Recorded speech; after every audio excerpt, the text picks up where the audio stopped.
Dear students, आज हम class 9 का चैप्टर नंबर 2 जिसके एक्सरसाइज 2.1 के क्वेश्चन नंबर 2 और 3 को अंडरस्टैंड करने के लिए जा रहे हैं। क्वेश्चन नंबर 2 में हमसे पूछा गया है right polynomials of degrees 1, 2 and 3। इसमें हमें पोलिनोमियल के कुछ एग्जाम्पल देने हैं जिसमें डिग्री 1 हो, 2 हो एंड 3 हो, यानी सबका एक एक एग्जाम्पल देना है अलग अलग करके।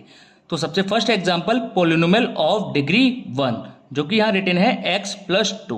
ओके, अब हम कैसे पहचानेंगे कि ये हमारा राइट आंसर है या नहीं। तो यहाँ पर हमारा जो वेरिएबल दिया हुआ है x, उसकी हाईएस्ट पावर देखनी है हमें, जो कि क्या दी हुई है 1। तो ये पोलिनोमियल ऑफ डिग्री 1 का एक एग्जाम्पल हो जाएगा। Second example polynomial of degree 2 6x² minus 9x plus 4। इसमें भी हम देखेंगे जो हमारी हाईएस्ट पावर आ रही है वो कितनी दे रखी है 2। ओके, तो ये पोलिनोमियल ऑफ डिग्री 2 का एक एग्जाम्पल हो जाएगा।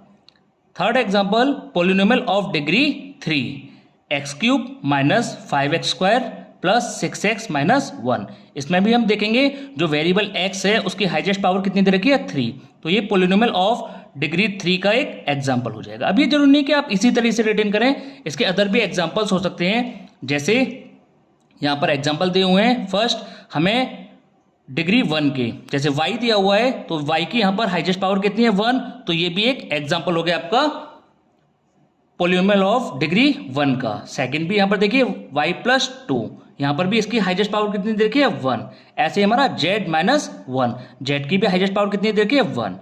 Another example polynomial of degree 2 x² minus 9।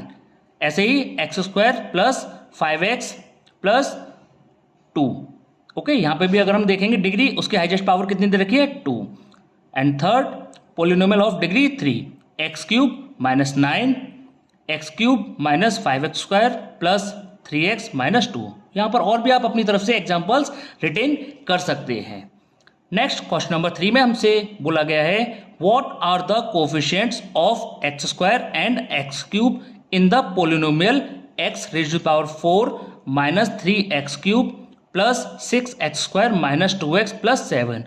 इसमें हमसे बोला गया है कि हमें जो ये पोलिनोमियल दिया हुआ है उसमें x² एंड x³ का कोफिशिएंट फाइंड आउट करना है। तो सबसे पहले हम कोई भी पोलिनोमियल में इस तरह के क्वेश्चन दिए जाएंगे तो उसमें सबसे पहले उस टर्म को फाइंड आउट कर लीजिए जिसका हमें कोफिशिएंट फाइंड आउट करना है। यहाँ पर हमें x² का कोफिशिएंट फाइंड आउट करना है। ठीक है, तो x² का हमने टर्म्स ले लिया यहाँ से, जो कि हमें क्या दिया हुआ है 6x²। अब कोफिशिएंट में क्या करना है आपके लिए, जिसका कोफिशिएंट पूछा गया है बस उसको हाइड कर लीजिए, बची हुई जो भी वैल्यू होगी वो सब उसका कोफिशिएंट हो जाएगा।